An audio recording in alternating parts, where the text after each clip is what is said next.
Hello mga kabisik, welcome again sa ating Facebook page and please like, share, and follow.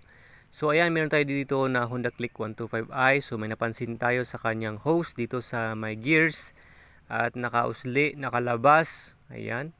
So hindi po maganda yan kasi pwedeng pasukin ng tubig, alikabok, at syempre pwedeng matakpan. At yan na nga, no, pansin natin natakpan na siya.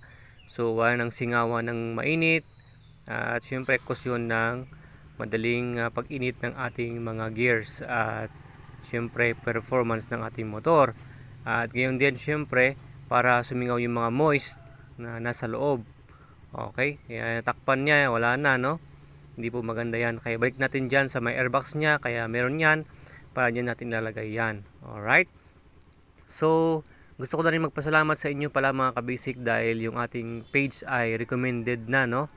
Recommendable na yung ating Facebook page at tayo nagpapasalamat sa inyong lahat kasi almost 3 months din na hindi tayo recommendable ni Facebook at ngayon okay na.